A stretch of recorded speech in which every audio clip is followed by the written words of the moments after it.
Bem-vindo ao Conexão Encaracolada. Hoje eu vou falar com a Fernanda, que ela é mãe, fisioterapeuta e empresária. Então, bem-vinda, Fernanda.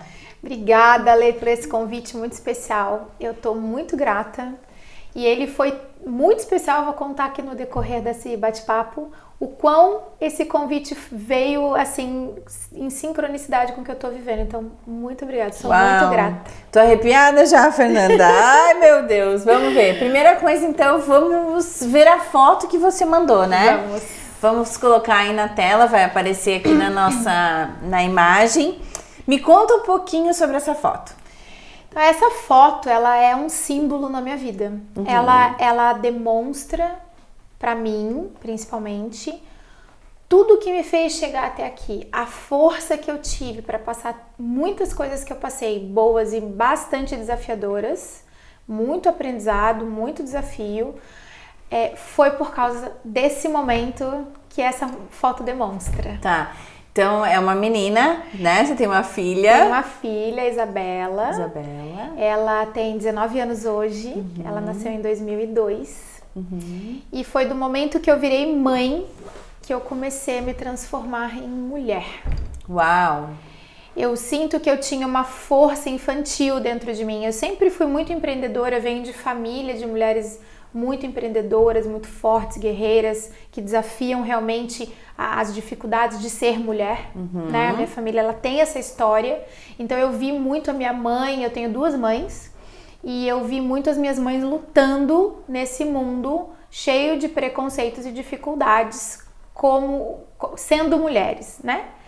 E aí, quando eu me deparei sendo mãe, é que essa maturidade dessa força começou a aparecer, com o decorrer do ser mãe e enfrentar último ano de faculdade, TCC, estágio no hospital e ter ela amamentando e minha mãe levando ela no meu estágio para que eu desse mamar no meio do estágio, minha mãe muito apoiando, muito, e eu tirando também muito leite, eu doava 3 litros de leite por semana. Uau! E dava para ela, tirava para ela poder ficar em casa também, então levantava mais cedo, tirava o leite do dia, dava o leite dela, que eu dei bastante leite, então dava para dar para ela, dava para guardar e dava para doar. A vaca leiteira ali, a produção era alta. Ai, meu Deus, figura. E aí, toda sexta-feira eu passava o caminhão do leite para pegar os potinhos congelados e levar, e eu dava bastante leite para ela também. Então, eu amamentei ela até 9 meses. Tá. E tive que atrasar um pouco a faculdade, porque tinha algumas vacinas que eu não podia tomar grávida. Entendi. Ah, sim. Então ali já começou o primeiro desafio, porque a faculdade, minha formatura, era aquele sonho. Que eu não fiz festa de 15 anos, a minha família não era uma família abastada, a gente era uma família de luta, muita luta. Tá. Então não tive aquela festa que era o sonho de todo adolescente, né? Ou uma viagem, não teve nada disso. Então agora na formatura vai ter. Então, como eu atrasei 6 meses e eu não ia me formar realmente com a minha turma, eu não quis fazer também. Entendi. Então, eu só fiz a colação de grau, tem 2, 3 fotos minhas de beca e tal, com a Isabela no colo, diplominha levantado para ela e tal, mas aí aquilo também foi o primeiro desafio. Poxa, a primeira frustração que eu enfrentei, mãe muito jovem. Então, ali teve ali uma disrupção de algo que eu tinha planejado para mim, dentre outras situações que eu fui enfrentando, né? Ser mãe é aquela coisa da gente que eu ouvia, não fazia muito sentido, mas depois fez. É padecer no paraíso. E é isso mesmo. Essa frase, ela traduz isso, é real. Você em muitos momentos está padecendo, em muitos momentos é muito difícil a atitude de ser mãe. Você nunca sabe se você tá certo ou se você tá errado, um monte de gente opinando para dizer o que é certo e com opiniões diversas, e você tendo que tomar a sua diante de um monte de opiniões que tem que também ser válido no seu dia a dia, porque é a opinião da sua mãe, da sua avó, da sua tia, da sua vizinha, da sua melhor amiga, enfim. E eu sou mãe solo, né? O pai dela é 100% ausente até hoje. E essa história, naquela época, são 20 anos de diferença de hoje em dia, ainda havia aquele desejo de, se você estar grávida, você casar e formar uma família. E isso também foi uma frustração de eu não estar casada, não conseguir ter conquistado essa família do jeito que a sociedade coloca, que é o pai e a mãe e o filho, tudo aquela perfeição. Então eu tive que criar a ideia de família, sendo a família sou eu e a minha filha. E a minha família ao redor que me apoiou a vida toda. Mas se a gente pensar na parte institucional, família, eu e ela somos uma família. Eu tive que construir isso. E foi terapia, e foi muita coisa. Então, foi um processo de nova construção. Uhum. E é mais ou menos o que eu tô fazendo aqui hoje. Contando. Me construindo também. Porque quando a gente passa muitas coisas, pelo menos comigo foi assim, eu construí uma história que eu queria contar sobre mim. Pra mim mesma e pras pessoas. Certo. E eu tô num momento hoje de desapegar dessa história criada para começar a contar para mim mesma quem eu realmente sou. Porque para dar conta de chegar até aqui com vários desafios pesados, difíceis, que levaram a muitas conquistas, mas não foi simples, eu tive que contar uma história de que eu sou muito forte, que eu dou conta, que eu sou um trator, eu tenho uma placa de ferro aqui, eu saio atropelando tudo e vou fazer. Uhum. E essa é a história que eu contei pra mim até aqui. Mas a grande verdade é que eu tenho minhas fragilidades, é que eu tenho o meu momento de mulher e sim, tenho muita fragilidade. E eu não queria contar a história nem pra mim. Sim. E aí eu tô passando agora um momento bem disruptivo na minha vida emocional, que eu tô desapegando dessa história que eu construí para contar para mim e para os outros, para ficar fácil de contar também. Sim, sim. Para contar a história de que eu realmente sou. Aí você pega e me faz um convite para falar da minha história, no momento que eu tô desconstruindo para construir uma história mais verdadeira, mais real, mais pé no chão. Então, assim, esse convite de estar aqui, ele é muito verdadeiro. Escolher essa foto foi um desafio. Porque há pouco tempo atrás, talvez eu não trouxesse essa foto. Uhum. Talvez eu trouxesse a foto das minhas conquistas, da onde eu cheguei, de que eu construí de imagem e de matéria, vamos falar assim, uma empresa de 14 anos. Sou professora e dou aula muito bem, tenho alunos que sempre gostam das aulas, saem transformados. Então, talvez eu quisesse mostrar essa imagem em outro momento. E, na verdade, tudo isso só é possível por causa da Isabela existir. Sim. Essa força que talvez eu adquiri para manter a minha vida em pé é porque eu tinha ela do lado. Porque eu tenho certeza hoje que se eu não tivesse ela dependendo de mim, não tinha meus pais, faleceram, era só eu no mundo, eu não sei se eu ia fazer tudo isso, porque eu fiz por ela. Eu cheguei até aqui para ser exemplo para ela, para conquistar coisas que eu pudesse dar para ela, fazer por ela, escola, colégio, curso de inglês, tudo. E assim, até hoje eu parei para pensar assim, eu acho que eu queria ter sido mais presente do que mais trabalhadora. Mas também eu só vi minha mãe trabalhando. Aonde ela trabalhava, a gente estava junto, pendurado nela. Minha mãe era também empreendedora, ela tinha bar, lanchonete, sempre foi construindo comércio. E o que tinha no comércio? Uma salinha com um cantinho e 2 colchãozinhos para mim e para o meu irmão. E a Isa cresceu dentro da clínica comigo. Saía da escola e ia pra clínica. Ficava no cantinho lá, esperava eu acabar de atender pra gente ir embora. Até que com 10 anos, eu ensinei ela a pegar ônibus. Com o meu coração na mão. Pedindo pra Deus me iluminar que ia dar tudo certo. Porque ela tinha que andar um pedação a pé até em casa sozinha. Porque chegou uma época que eu não conseguia mais pagar a van. Porque a nossa casa tinha pego fogo. A gente perdeu tudo que tinha, 100%. Uau. Só tinha a roupa do corpo, a bolsa que estava pendurada em mim e ela. Queimou tudo? Tudo. Foi no chão, a escavadeira foi lá, derrubou, recolheu e levou embora. Então tu já construiu... Uau, peraí, vamos por partes. Você me deu várias informações aí, né?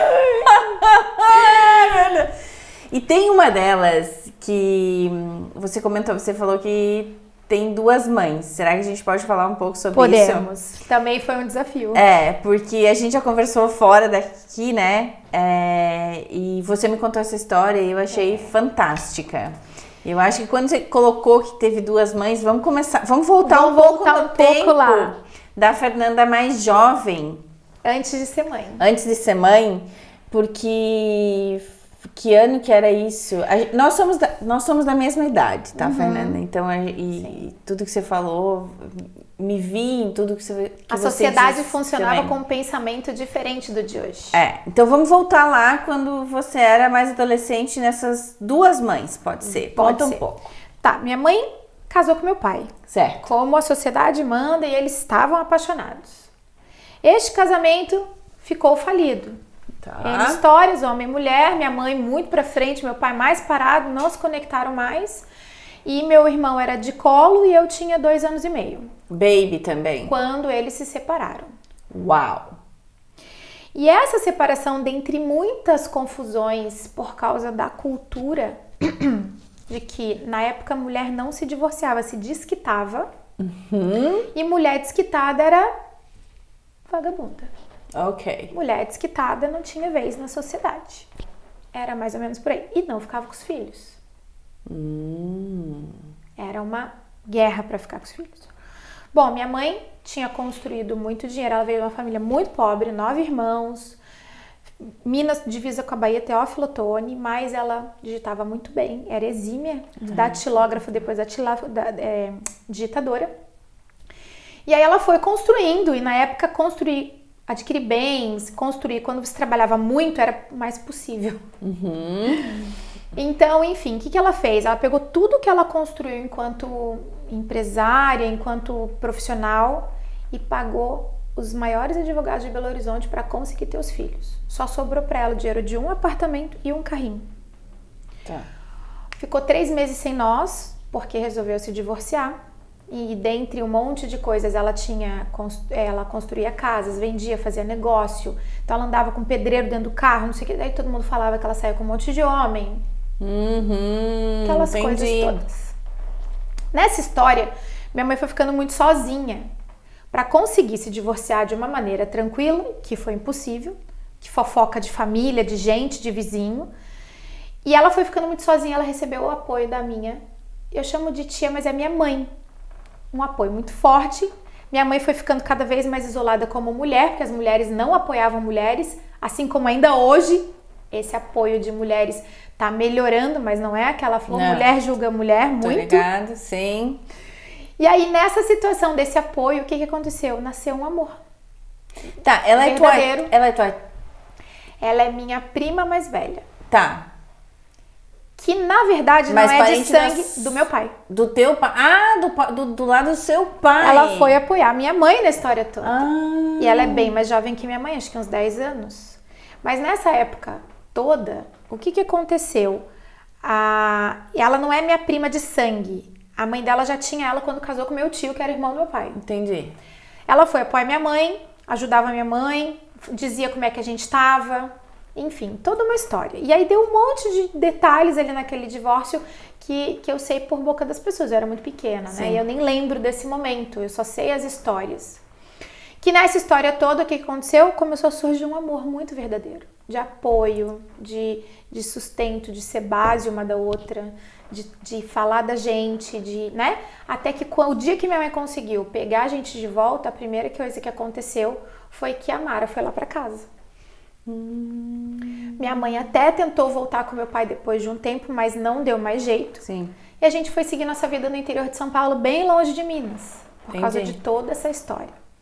Então eu cresci com 2 mães dentro de casa. Só que era um assunto velado, não se falava disso. Mas elas tinham um relacionamento. Mas nem aos nossos olhos, filhos. Vocês sabem... Tipo... Não sabia. Vocês não sabiam. A Mara tinha o quarto dela, minha mãe e o dela. Depois isso se juntou e tinha uma cama no quarto que era dito que foi feito para ter mais espaço para mim e para o meu irmão ter um quarto sozinhos. Mas hoje eu entendo que não. Porque a sociedade não aceitava 2 mulheres serem um casal. Mas elas se aceitavam na época? Elas se aceitavam. Se aceitavam. E se amavam.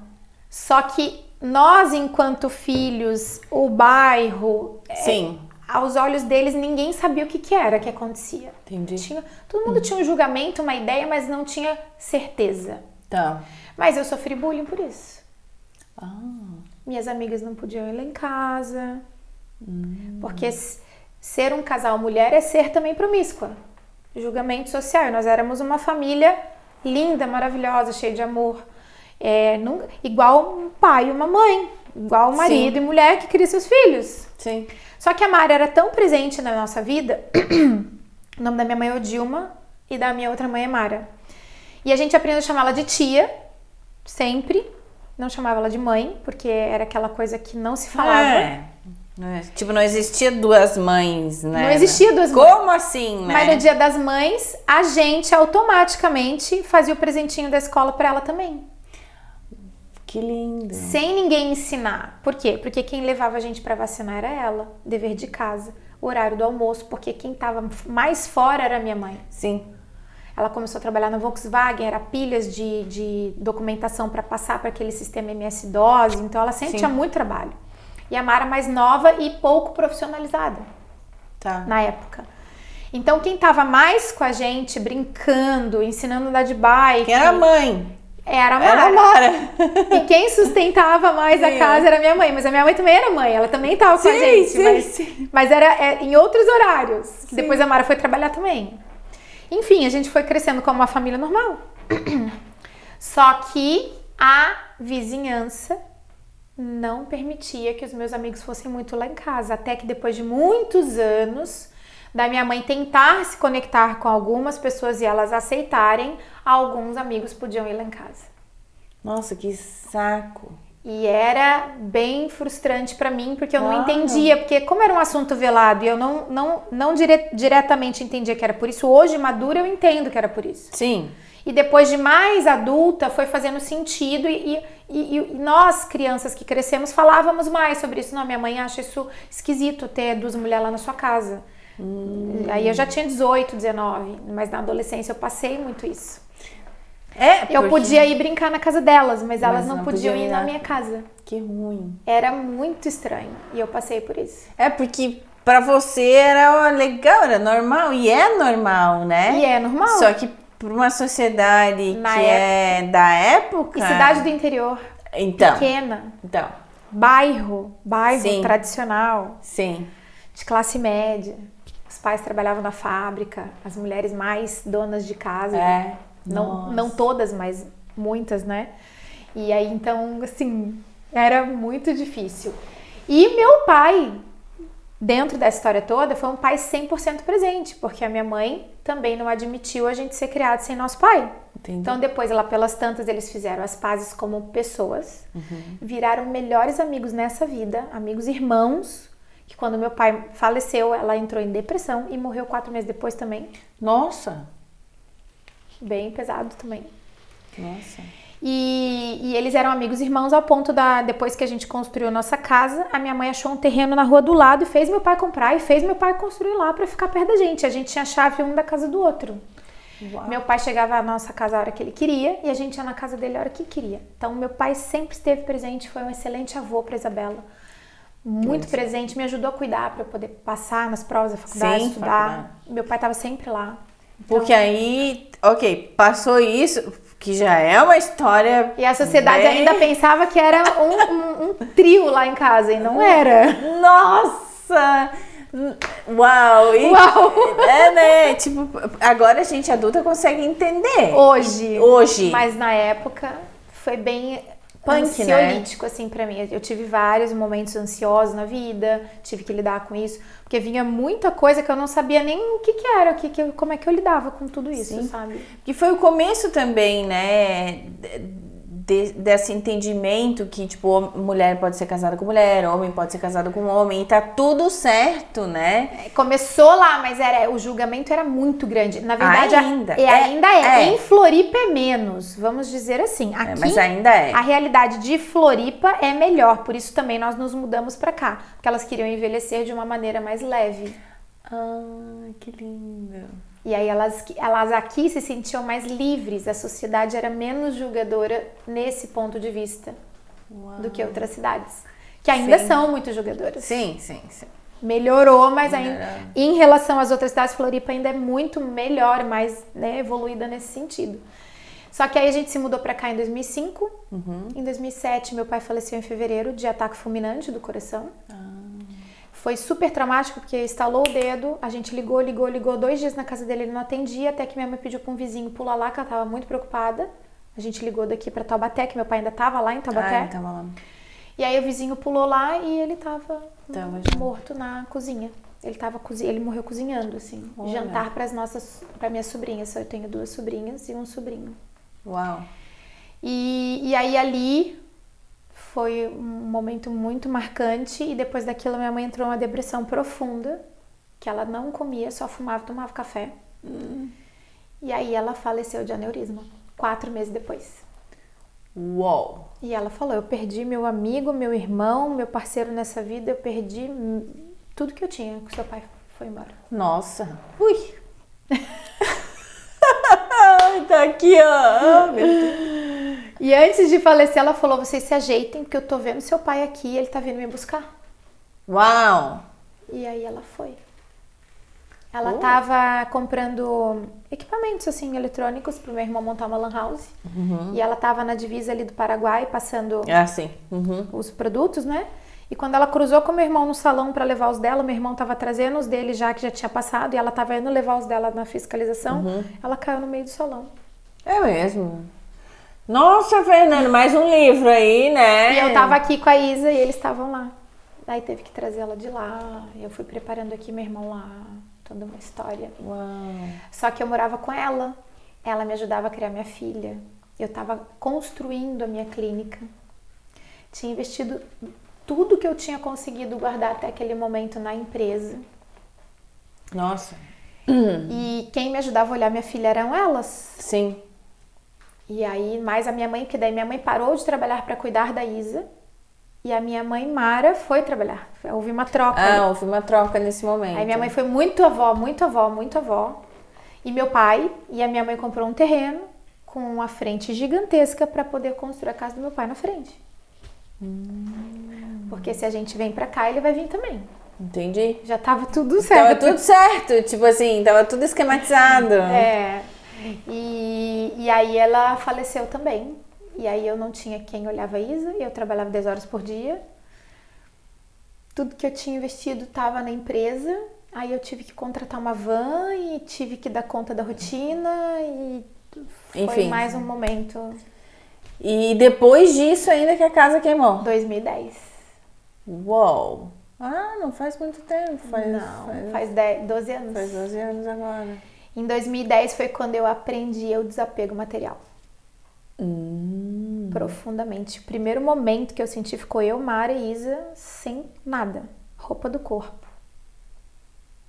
Eu tinha minha empresa, meu carro, roupa do corpo e nem um dinheiro guardado. Porque a empresa, depois de 3 anos, estava passando a primeira dificuldade. Entendi. Porque eu montei uma empresa, só que eu estudei fisioterapia. O que você sabe de administração? Nada. Ok. E aí, então, eu abri a empresa naquele sonho. Aquele sonho sem papel, sem plano. Sim. Não sabia nem que era fluxo de caixa. Chegava um monte de imposto lá para pagar, mas por que tem que pagar tudo isso? Eu não tinha feito um estudo de quanto que eu ia ganhar e quanto que eu ia pagar e com o que eu ia viver. Ok, te entendo bem.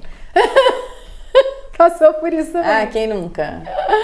Aí, o que aconteceu? Eu tive que ir pro Sebrae. E aí aprender toda essa coisa e ver se é viável ter aquela empresa. Certo. Mas primeiro eu abria, antes de saber se era viável. Sim.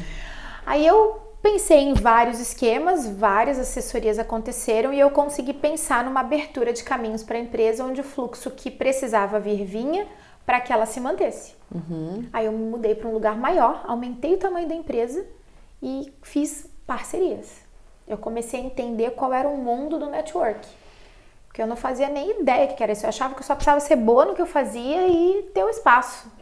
E não, você precisa de fluxo, precisa ter parceiro, precisa entender de dinheiro, precisa saber onde é que guarda, o que faz, fundo de reserva. E aí tinha um mapa assim que eu andava em cima dele no chão, agora eu entendi. Então dá. E aí deu. E aí a empresa foi crescendo de novo. Legal. Só que nesse momento que a casa pegou fogo, a empresa estava quase falindo, quase fechando. Eu não tinha uma visão clara se ela ia conseguir subir. Então eu tinha a empresa em dificuldade. Foi um momento extremamente desafiador e sem casa, sem roupa, e sem material escolar da Isa, e sem livros. Que queimou tudo. Tudo. Não sobrou nada. No dia seguinte, choveu, o bombeiro chegou lá com aquelas mangueiras e molhou tudo, né? E ainda choveu no dia seguinte. Então, quando eu cheguei lá para olhar os escombros, eu comecei a tentar procurar livro e tal, mas claro, foi uma fogueira gigantesca.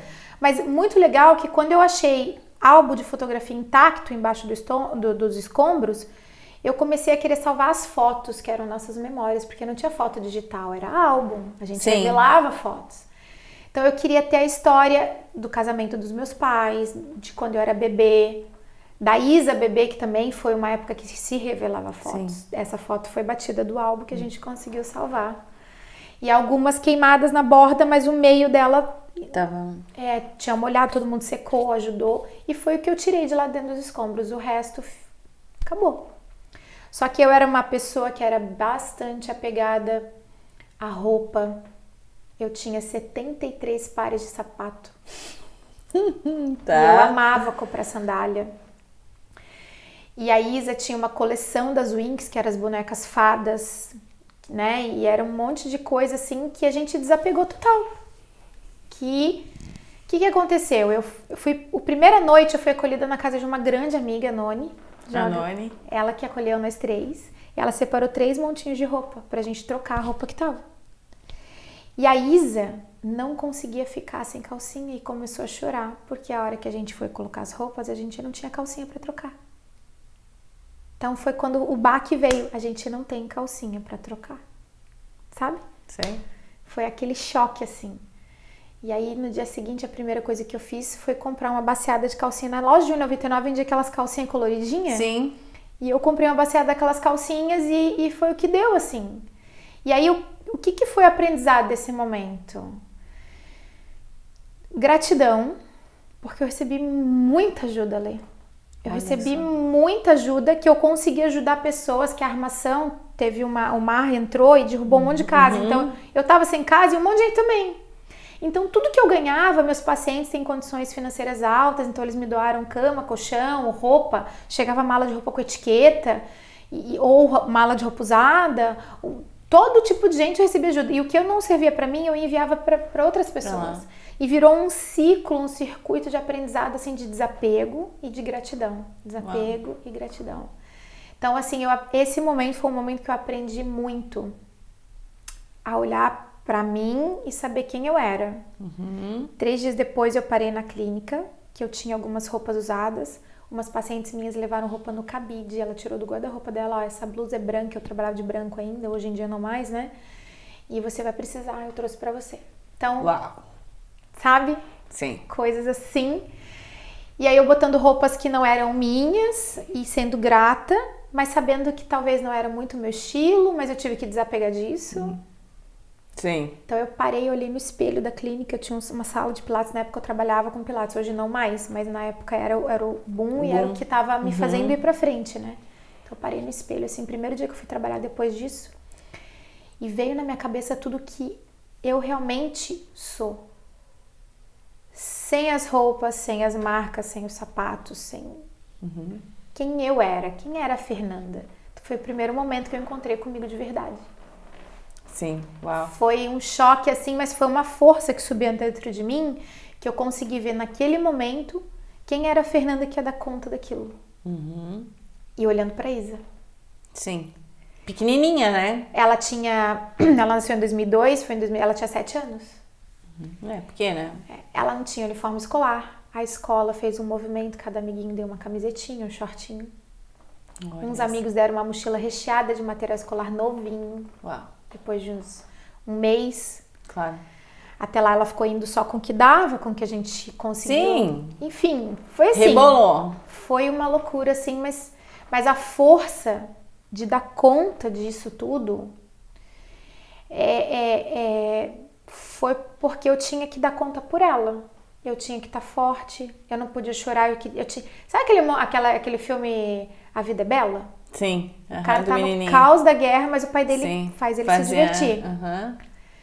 E eu tinha que fazer isso com a Isa, porque a gente foi morar num quartinho dentro da lan house.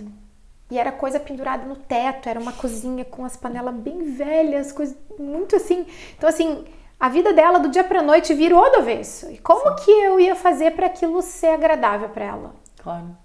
Então, foi tudo virando uma grande positividade todo dia, sabe?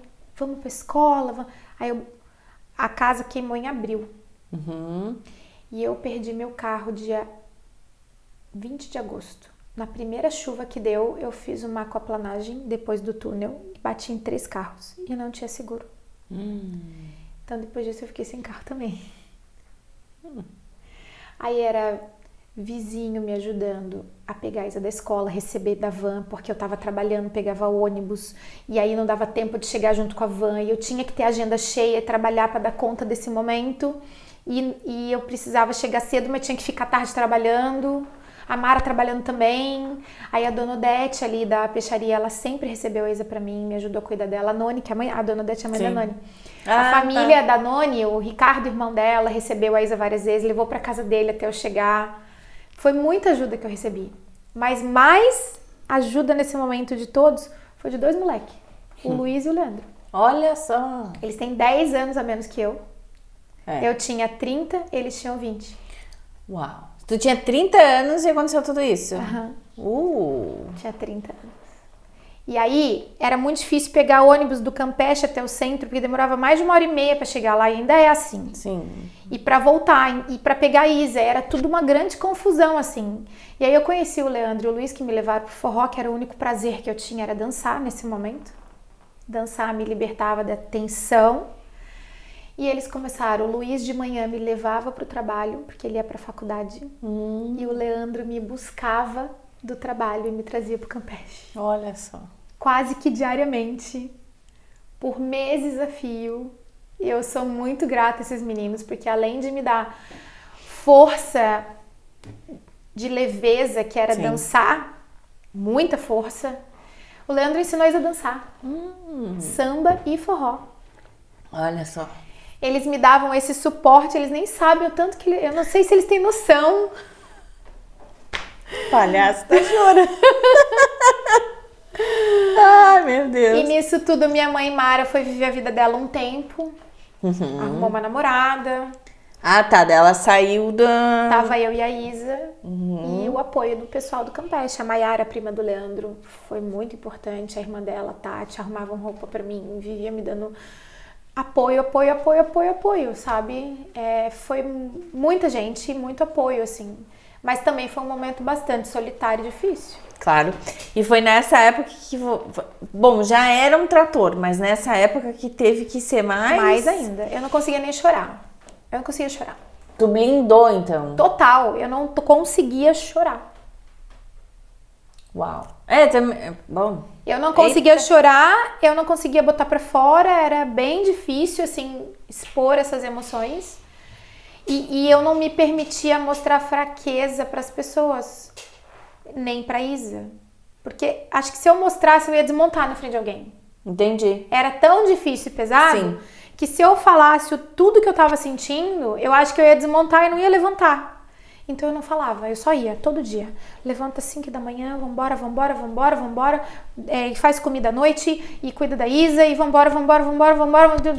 Tu ligou no automático, no robótico, no robô. Exato, até que um dia isso veio, né? E aí, claro, fui pra terapia. Entendi. Pra dar conta de tudo, dessas emoções reprimidas todas, né? Mas enfim, a clínica foi crescendo, a casa foi reconstruída, eu recebi muita ajuda, mas veio muito do meu trabalho. Sim. Meu irmão também fez a parte dele, ajudou, apoiou. A casa foi reconstruída. E aí chegou um momento que a gente precisou falar sobre esse assunto lá em casa. Meu irmão ficou com a parte da frente do terreno, vendeu. Eu fiquei com a casa, eu e Mara. Depois comprei a parte dela e me casei. Fiquei casada há 7 anos. Até 2019. Pouco antes da pandemia, então. E um casamento péssimo, assim. um casamento que não teve felicidade nem pra mim, nem pra ele, só no primeiro ano de namoro. Foi um casamento complexo, difícil. Nenhum dos dois conseguiu extrair um do outro o melhor que cada um tem. Entendi. Né?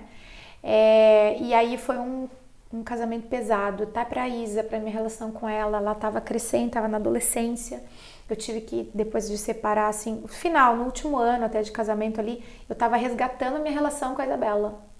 Porque ela foi ficando bem complexa e distante. Por causa dessa situação, desse casamento. Que hoje eu olho pra esse casamento, ele não deveria ter passado o segundo ano. Mas enfim, tudo é aprendizado, sou grata, aprendi muito.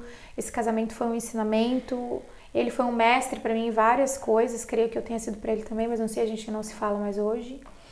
Mas foi, de novo, um momento bem disruptivo e de aprendizado, de amor próprio. Que eu me perdi completamente, eu não era eu.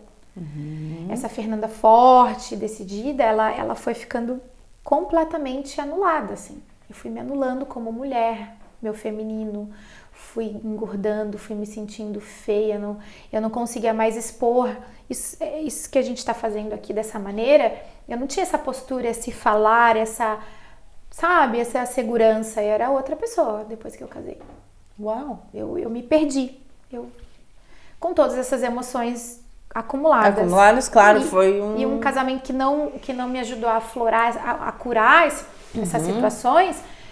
Pelo contrário, trouxe mais feridas, Afundou. Afundei. E aí eu fui para fazer análise, psicoterapia de base analítica. E aí depois fui para análise mesmo. E aí foi ali que eu consegui me levantar.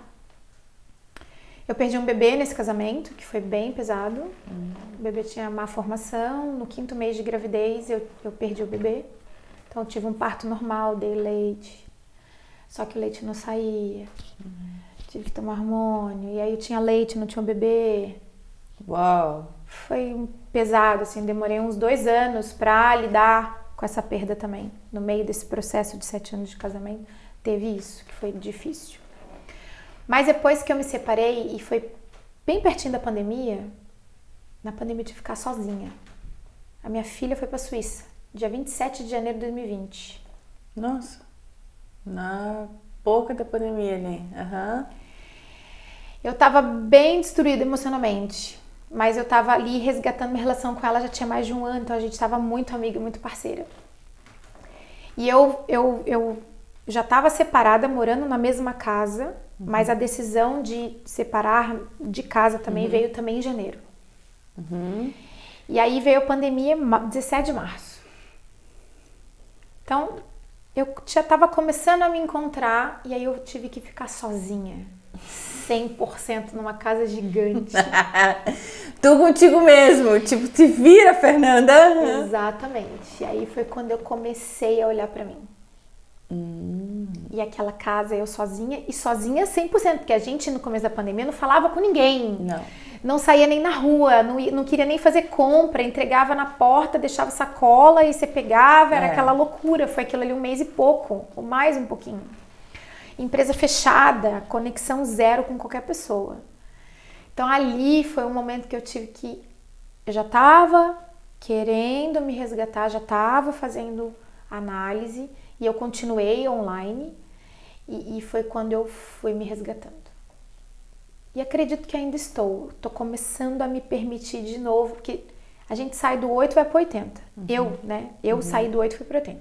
Então, eu saí de uma história de acreditar em amor para amor não existe, sabe? Eu tenho que ser eu mesma, só eu dou conta de mim. Só eu faço eu. Então, eu saí do 8 de achar que eu conseguia e que era saudável ter pessoas ao meu redor, para entender que não, eu não tenho que ter ninguém, não tenho que contar com ninguém, eu não tenho... Então eu saí do 8, que também não é saudável. Sempre tive pessoas, nada se constrói sozinha, mas enfim, a gente eu estava lidando com uma frustração com pessoas, então fui me isolando. Até que eu saí desse lugar e fui pro meio do caminho. Calma aí, eu preciso me conectar com pessoas. E aí foi quando veio o desejo de me conectar com as pessoas que moram perto de mim, de entender que eu não precisava trabalhar 10 horas por dia todo dia.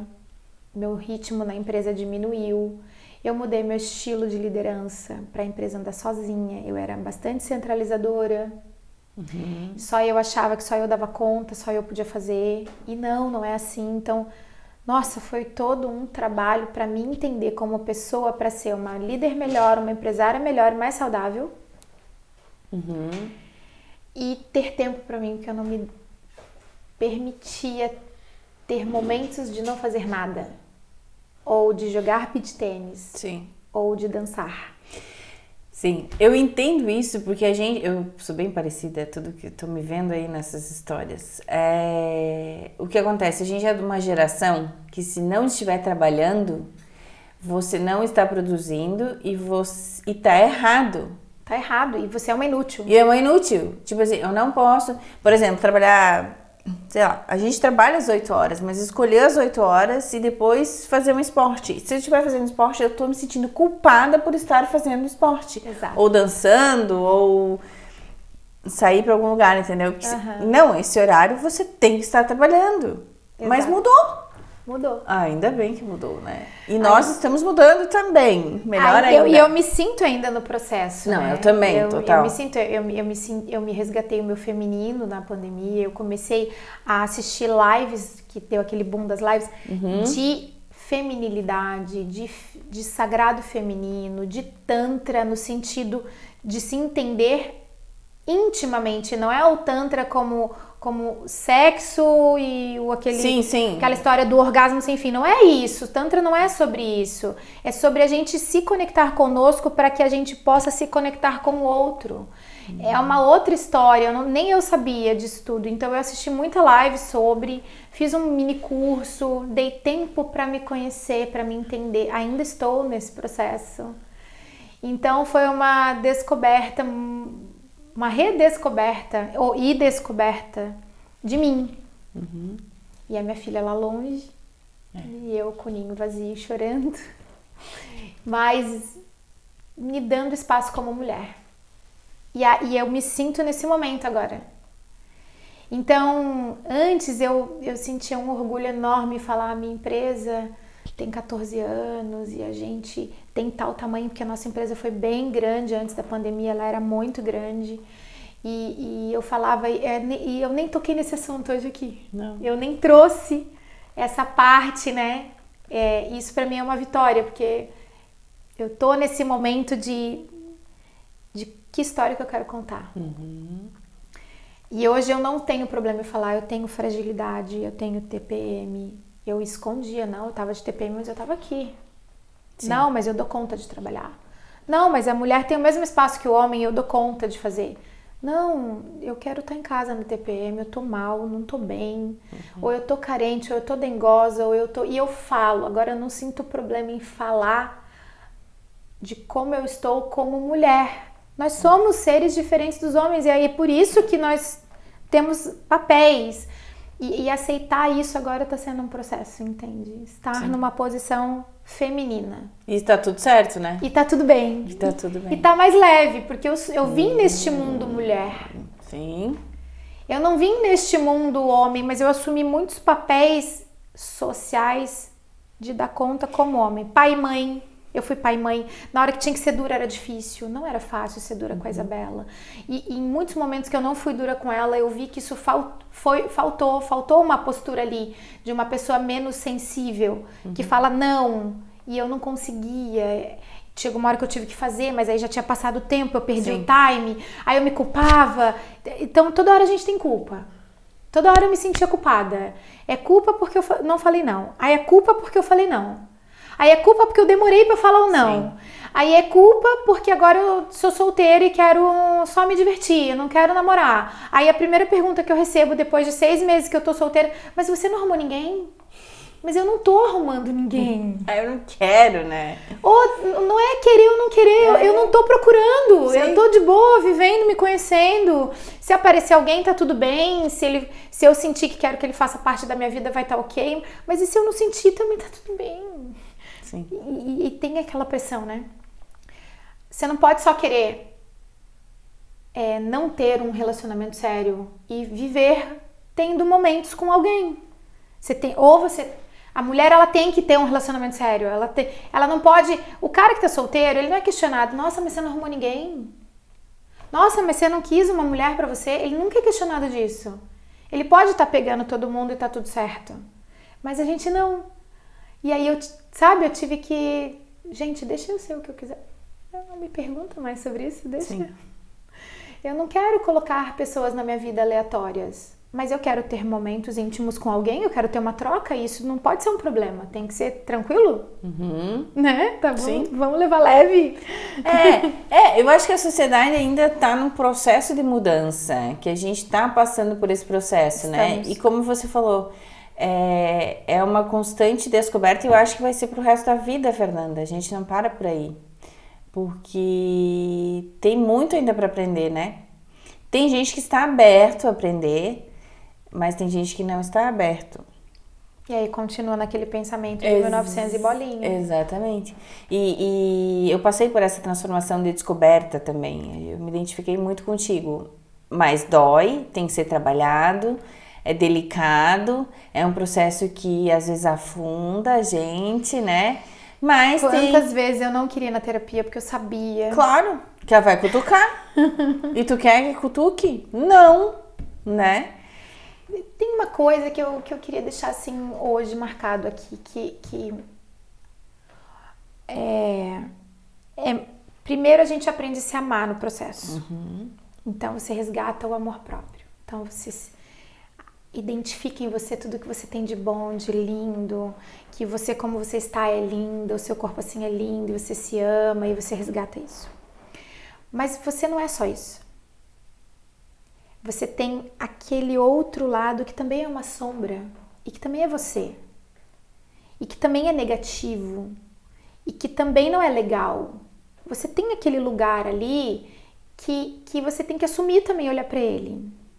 E esse lugar foi mais difícil de eu acessar, porque ser perfeita ainda era algo que estava enraizado em mim. Então a parte da terapia que era olhar para minha sombra, que também sou eu, que às vezes eu minto, que então eu também sou mentirosa.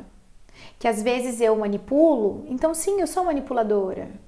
Que eu não sei lidar com rejeição, tô aprendendo. É difícil lidar com rejeição, ouvir o não. Às vezes o não tem a ver comigo, a pessoa só não tá afim, ela só não quer. Sim. Mas lidar com esse não, eu trazia toda uma rejeição pra mim. Ai, sou eu que não sou legal, sou eu que sou feia, sou eu que sou isso, sou eu que sou aquilo. Alguém que não quer trabalhar com você. Ah, sou eu que sou péssima, sou eu... Tudo era, né, trazido. Então, olhar para esse lugar de lidar com rejeição e entender que eu manipulava para não ser rejeitada, também foi um processo. Fernanda, você está manipulando uma situação para não ouvir o não que está prestes a acontecer. Sim. E foi quando eu percebi isso que eu consegui me separar. Olha só. Eu estava vendo uma pessoa que não toma atitude, por N motivos, pode ser essa também, né? Mas enfim, eu não sei qual é a dele. Mas eu tava vendo uma não reciprocidade. Por que eu tô insistindo? Eu preciso não viver isso se eu quero viver outra coisa melhor. Então, lidar com a minha sombra foi o maior aprendizado. E eu percebi que depois que eu olhei para esse lugarzinho que todos nós temos, mas quando eu olhei pro meu, eu percebi que eu comecei a aceitar as outras pessoas melhor. Porque eu identificava em mim as minhas sombras e que todo mundo tem, então eu passava a aceitar, ser mais tolerante. E hoje eu tenho mais esse processo de tolerância, esse processo de aceitação do outro. Então eu creio que quando e se eu quiser viver alguma relação, eu vou viver uma relação mais saudável. Porque eu sei que na relação nunca é culpa só de uma pessoa, a responsabilidade do não dar certo. Sim. E uma coisa que eu identifiquei é que eu projetava nele um homem que ele não era. E que ele nunca ia ser. Entendi. Sim. Porque eu não aceitava um monte de coisas. E de repente, quando eu vi que eu também tenho um monte de coisas que vão ter que ser aceitas pelo amor, eu quero mudar várias delas, mas vai ter várias que não são positivas e positividades e que faz parte de mim, essa sou eu. Então aquela coisa, tem que amar os erros, é sobre isso. Sim.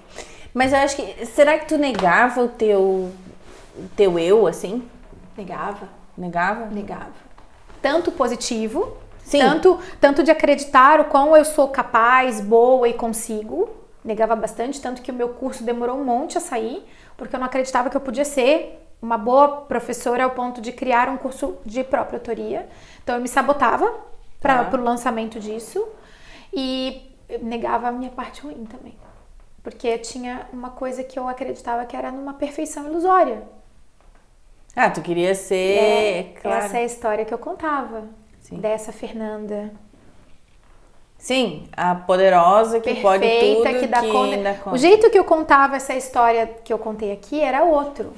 Porque eu dei conta, porque eu consegui, porque eu sou forte, porque eu sou guerreira, porque eu... Não é sobre isso essa história. Sim, não, é outra coisa. É sobre uma mulher que passou bastante desafios. Eu converso com pessoas e vejo que não é todo mundo que passou tantos desafios em tão pouco tempo.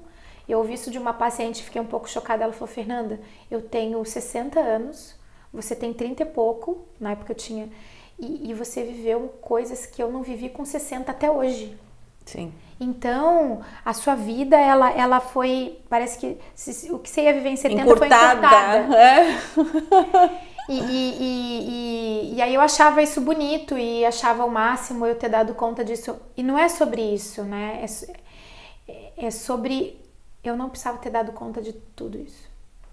Eu poderia ter sido mais frágil, pedido mais apoio e ter tido talvez uma sensibilidade de acolhimento comigo. Eu não tive. Mas... Eu exigi bastante de mim, sabe? Mas eu acho que com a maturidade, você tá vendo... É porque quando você tem... Eu tô conseguindo a cura disso tudo. Exatamente. Mas eu acho que se eu não tivesse feito terapia, análise, procurado profissionais, eu acho que hoje eu ia estar completamente transtornada. Porque eu tava entrando em parafuso. Doente. Fisicamente eu estaria doente. Eu estava obesa, com mais de 10 quilos.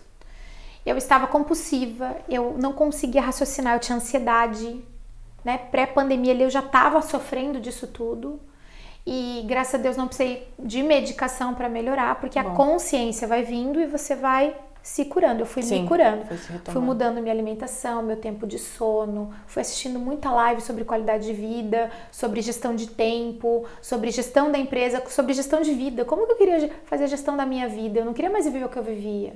Então eu fui me curando. Mas se eu não tivesse tido esse alerta, hoje eu não estaria... Todo esse processo que eu passei teria me deixado louca. Em parafuso, eu não ia estar conectada aqui no hoje agora, batendo um papo tranquilo, leve, praticando esporte, dançando. Eu voltei a dançar esse ano. Foi uma conquista para mim isso, foi um resgate, dançar, sentir feminino e também não ser um problema. Postar o primeiro vídeo de dança, rebolando, de salto, foi também um desafio. Porque empresária, fisioterapeuta, não posta esse tipo de coisa. Mas eu sou mulher, eu danço, por que eu não posso dançar e ser fisioterapeuta? Sim. Entende? Então foi todo... Ainda está, né? Porque, sim, é que uma coisa não desvalida a outra. Mas na minha cabeça... Sim. Tinha. Na perfeição, na empresária, sim, eu tenho isso também. Você não pode estar parecendo, por exemplo... bebendo um champanhe, porque vai te tirar... Nossa, tá bebendo, tá bêbada. Até uma cerveja. Quem que não bebe cerveja de dia? Eu adoro, eu fiz curso de degustação de cerveja. Eu degusto cerveja artesanal, eu sei quais são elas, eu adoro. E por que eu não posso mostrar um momento meu de descontração, numa sexta, num sábado, não é dia de trabalho, eu não tô misturando e não posso mostrar que eu bebo cerveja? Entende? Tá mudando. E essa questão da mulher ir atrás do feminino, que eu fui criada para sobrevivência, né? Todas somos, eu acho. E eu tenho uma faca na bota, eu digo, né? Eu sou mulher, tenho facão na bota, né? E por que eu tenho que ter esse facão na bota, né? E faz também um tempo que eu venho trabalhando nisso, que tenho controlado mais, mas vou te falar que é um processo, não é uma coisa fácil, né? Não é do dia pra noite. E você falou faca na bota, eu lembrei de uma coisa muito engraçada. Eu adorava fazer serviço de marceneiro e arrumar as coisas de casa. E isso desvalidava demais a presença do meu marido em casa, porque ele demorava pra fazer. Eu aprendi a fazer desde cedo, porque minha mãe fazia. Então eu já sabia fazer e eu falava, você vai fazer? Você vai fazer? Aí eu pegava as ferramentas, pegava a parafusadeira, porque eu tinha parafusadeira, tenho ainda, né? Mas hoje eu falei assim, não tô afim de fazer, eu não quero, é pesado, eu vou chamar alguém. Eu não ligo mais pra isso, mas eu era tão faca na bota que eu queria mostrar que eu sabia fazer, que eu era melhor homem que ele, que era homem. Então, entendeu? Então, olha ali a minha sombra aparecendo. Sim. E eu tinha essa coisa de fazer serviço de casa de homem. Eu, facão, podava árvore, subia, trepava lá, não sei o que, queria fazer. Não tem problema de fazer junto, mas eu precisava fazer pra mostrar que eu sei. Olha aqui como é que eu sou forte. A gente quer provar, mas você queria provar pra si mesma, né? Pra você fazia isso. Era pra mim, né? mas muitas vezes eu queria era provocar ele também. Eu não quero mais viver disso, entende? Nesse caso sim, né? Nesse caso. Mas muitas vezes eu fazia um monte de coisa que eu via que eu podia pagar pra alguém fazer, gente. Eu aprendi na pandemia essa gestão de vida, de tempo. Sim. Eu tinha um desgaste na minha vida, porque só eu dava conta, eu tinha que fazer, eu tinha que isso, eu tinha que aquilo. Até móveis eu aprendi a montar, menino. Hoje eu acho, tem coisas, por exemplo, nessa sua questão, você poderia pagar pra ele estar fazendo e você ir dançar, por exemplo. E eu não fazia isso, né? isso, exato. Tipo, eu vou aproveitar aquele tempo pra eu fazer alguma coisa pra mim. Porque aí eu vou conseguir trabalhar melhor, fazer as minhas coisas melhor e eu consigo pagar ele. Exatamente, eu não fazia, eu queria ir lá fazer. Porque a minha mãe fazia, então eu vou ter que fazer. Lá em casa, se você for lá, você vai ver umas prateleiras, fui eu que fiz, de madeira maciça. Eu comprei lixadeira pra lixar madeira, gente. A louca, né? Graças a Deus, eu já vendi todos esses, a maioria. Só tenho furadeira e parafusadeira, porque a gente tem que ter em casa de vez em quando, né? Mas, menina, eu comprei lixadeira pra lixar. Eu comprei a lixadeira pra lixar ferro, a escada lá de casa, eu lixei inteirinha. Demorou 3 meses pra acabar o serviço. A louca. Por que eu não chamei o ferreiro? Ele ia fazer assim uma semana. E eu não dançava, eu não fazia o que eu queria, às vezes eu não fazia uma comida que eu gosto, porque eu tava lá fazendo. Entende? Entendi, claro. Era uma cabeça assim muito de eu faço, eu consigo, eu tenho faca na bota, eu faço serviço pesado, olha aqui que eu dou conta. Querendo provar que... Provação, né? Eu passei por isso também, muito tempo. Eu sou forte, eu consigo. Se eu precisar eu faço, mas eu não tô querendo mais não. Tô de boa na lagoa, né? Não, se tiver alguém pra ir lá fazer, eu falo, pode ir. Você quer me ajudar? Quer fazer pra mim? Que bom, pode fazer. Então, é isso aí. Você sabe fazer? Eu nem lembro mais como é que faz. Então, essa parte do feminino que eu acho que a gente tem que resgatar. Eu também, eu tive um processo e aí eu acredito que ainda estou nesse processo.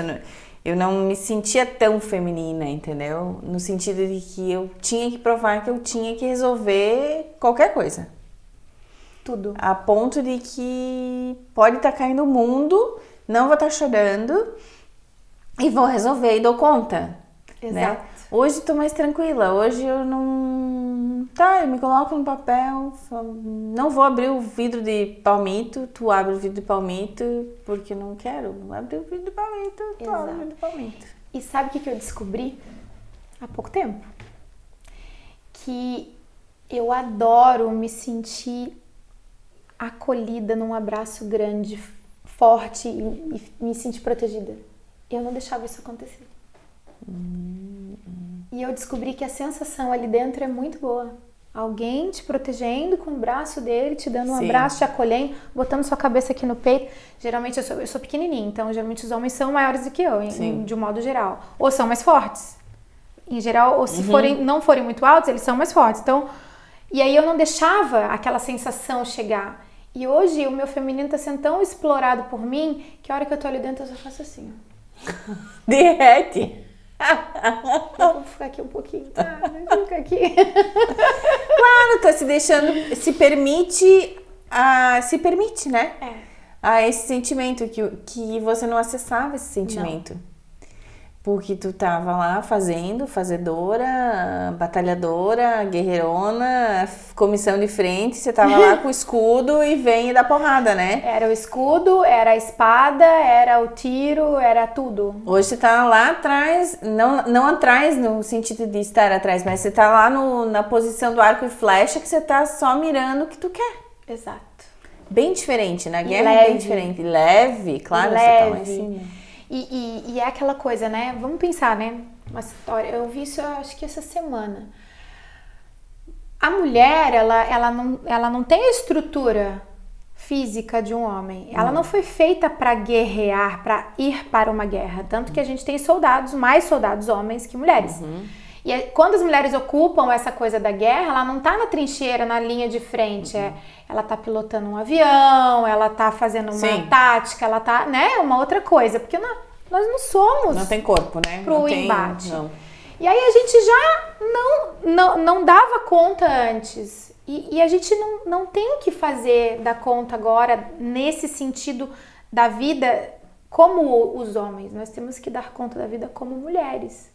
Sim, nós conquistamos coisas, nós temos empresas, mas tem o jeito feminino de fazer isso. Sim. Tem o jeito doce de fazer isso. E hoje eu escuto feedbacks da minha liderança, que eu sou uma líder na empresa, são 10 pessoas, de o quão eu me transformei nos últimos 2 anos e o quão eles amam a liderança atual e estão extremamente motivados.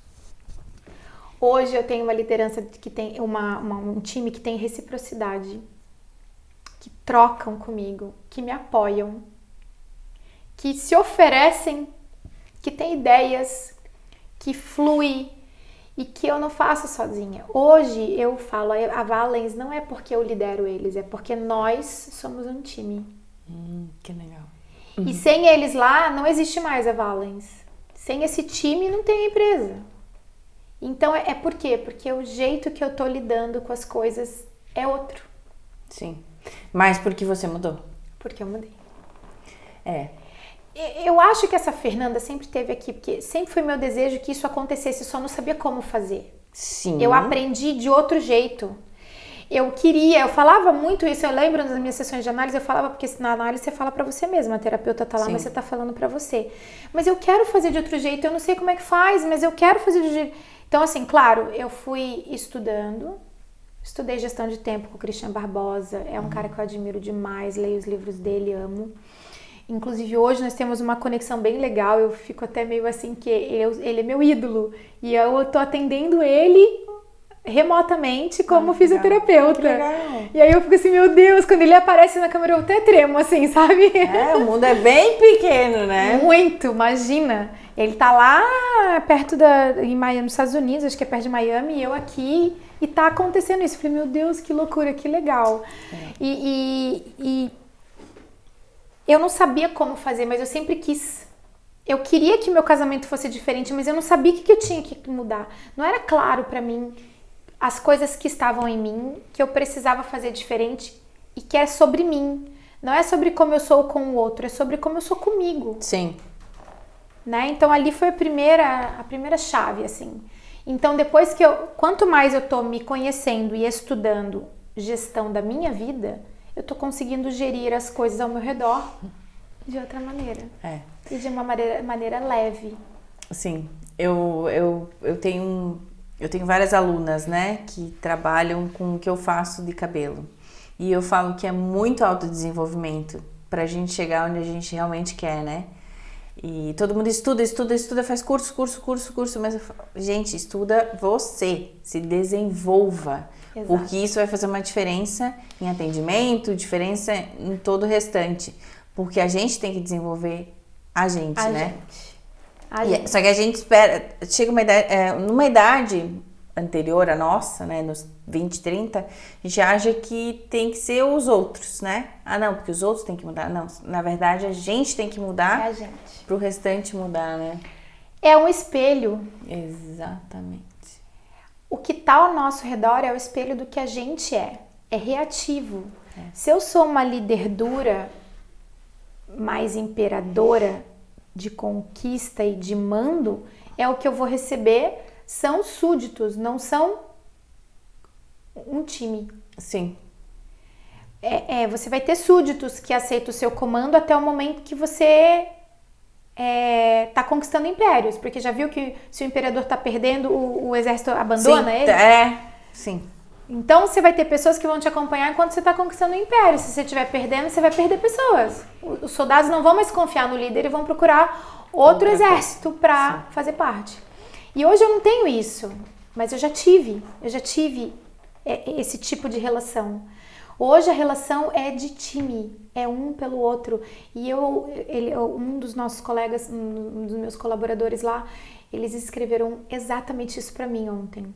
Ele teve uma ideia, eu achei fantástica, falei, ótimo, você consegue falar com ela, você quer ajuda para falar o texto, é um network, que eles não estão acostumados a fazer network, né, era sempre muito eu, e eu tô transferindo isso para eles, ensinando para eles como é que faz, então eu era tão centralizadora que os networks sem fazer era só eu. Entendi. E a empresa não vai crescer se o time não fizer, né? E aí eu tô ensinando eles esse processo, aí ele teve a ideia, procurou a pessoa na internet, achou, mandou a mensagem pra mim, eu falei, você tá fantástico, eu estou emocionada com a sua atitude, eu estou grata por você se sentir inspirado, motivado e por fazer, por gerar ação pra nós. E aí ele falou assim, mas é pra nós e por nós. Uau! Aí eu senti aquele um por todos, todos por um, sabe? Os cavaleiros da tábua redonda. Mas legal! E foi uma sensação tão maravilhosa, assim, tem sido, né? Eles têm me dado essa reciprocidade degrau a degrau. À medida que eu sou essa Fernanda, eles também são. Sim, porque eles conseguem ser eles, né? Exato. Tu sendo tu, eles sendo eles. Nossa, que legal. E com a minha filha agora também, tá sendo dessa forma. Com a minha filha, a gente teve um momento ali que a gente ficou bem isolada. Nesse momento de pandemia, eu caí numa depressão grande, assim, a empresa pro beleléu, eu tendo que fechar os espaços e dívida, e a gente tá ainda se erguendo, a gente não tá estável ainda, mas eu não me via com luz no fim do túnel ano passado. Aí foi tudo acontecendo de uma maneira tão fluida que quando eu vi que eu paguei 30% das dívidas em 6 meses, eu falei, opa, em 1 ano e meio a gente consegue, se as pessoas me derem esse time, porque depende das negociações, consegue manter a empresa aberta, porque eu tava querendo vender e fechar, tava pirando, né? Então, nesse tempo, eu deixei minha filha mais sozinha também. E ela também passou um monte de problema e a gente não dividiu isso uma com a outra. Então, a gente se afastou. Então, agora eu tô fazendo o quê? Todo um trabalho de reconexão da relação mãe e filha, que não tá sendo simples. Porque agora ela é uma adulta também, né? Ela tem bem mais... E eu tava lidando com ela como adolescente, aí ela tinha um embate. Mãe, eu vou fazer o que eu quiser, eu tô trabalhando, eu me sustento aqui. Como que você quer que eu te obedeça? Sim. Aquela coisa do líder de novo, né? Então, não é sobre obedecer, é sobre que tipo de relação a gente vai ter como mãe e filha sem a dependência do dinheiro. Porque enquanto eu sustento, ela segue o caminho, né? E agora que eu não sustento e ela fala sobre isso? Que relação é essa nossa?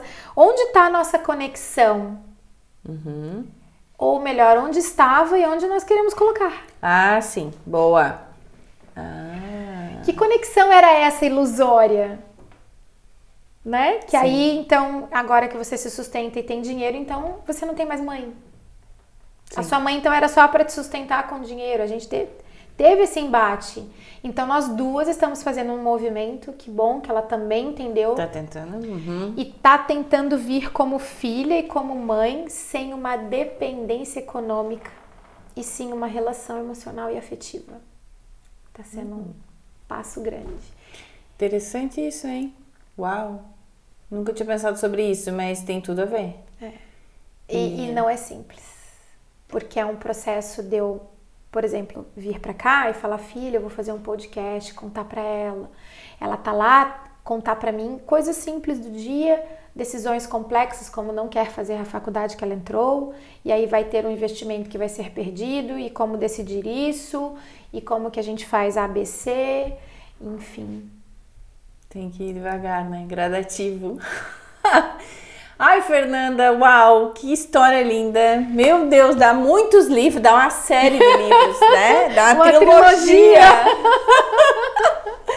Ai, agradeço muito por você ter vindo compartilhar aqui com a gente. toda essa história, todas essas construções e desconstruções também, né? Muitas. De uma vida que eu sei que tu tem 40 anos, 40 e alguns, né? 2 anos. 2, né? Nossa idade, minha idade também. E que lindo poder ver que você conseguiu construir uma vida muito legal, né?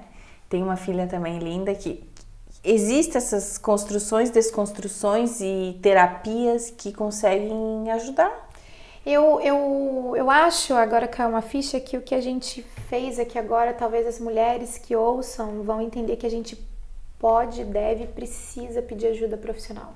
Ótimo. E contar com as pessoas ao nosso redor. A gente não tem que dar conta de tudo. A gente não tem que ser a Mulher Maravilha com escudo, capa e toda machucada por dentro. Não precisa ser dessa forma. Uau, é isso aí. Eu sou muito, concordo contigo, que tem muita gente que às vezes tem vergonha, né, de pedir ajuda e sofre por muito mais tempo. Exato. Então, tem que pedir ajuda também, tem que ver um profissional que consiga e que você entre em contato, como é que se diz, tenha conexão com esse profissional. Porque aí é mais fácil que o processo se desenrole, né? Senão a gente fica vivendo em looping. E aí uma hora acaba a gasolina de quem tá sendo o motor desse looping. E quando a gasolina acaba, você tá parada lá naquele looping, você vai ficar lá. Pra sempre. Pra sempre. E a gente veio pra cá pra viver da melhor maneira possível. E mantendo, eu costumo dizer que tem alguns pontos que a gente tem que manter em equilíbrio na nossa vida. Hoje eu prezo por essas áreas. Nós temos que ter equilíbrio emocional, equilíbrio financeiro. Então eu aprendi a guardar, eu nunca tinha conseguido fazer economias. Hoje eu penso sobre isso, não estou conseguindo guardar agora, mas eu tenho esse projeto. Então a gente tem que ter equilíbrio emocional, material e espiritual. E para mim, dentro do equilíbrio emocional está a sua gestão de tempo. Tempo é uma coisa que você não devolve para ninguém. Tempo, para mim, ele é algo que não tem preço. Tempo não é dinheiro, tempo é vida. E vida você não devolve. Então, não é times money. Tempo é vida. Lá na clínica a gente tem um lema. Muitas clínicas trabalham meio que num abatedouro de gente, né? Vem 10 mais 10 e faz a mesma coisa que todo mundo. E aquilo não cura as pessoas. E o seu trabalho é curar as lesões delas, que elas foram lá para se curar. Quando a gente faz esse tipo de trabalho, a gente tá... O dinheiro, se ele falar assim, me devolve que você não me curou, você devolve o dinheiro. Mas o tempo de 50, 60, 100 sessões de fisioterapia que ele gastou da vida dele para tentar se curar, para ter uma qualidade de vida melhor, e você enganou, você tomou o tempo dele, você não devolve. E não tem dinheiro que pague esse tempo. Então lá a gente tem um lema, a gente não trabalha com casos que a gente não dá conta e com casos que passam de 3 meses, casos simples, a gente tem que rever o que está acontecendo, porque em média se dá alta de uma lesão simples, no máximo 3 meses. Se a gente não conquistou esse tempo, a gente tem que rever o que está fazendo, porque a gente está com a vida das pessoas na nossa mão. Tempo é vida. Uau! Vamos terminar então com essa frase. Tempo é vida.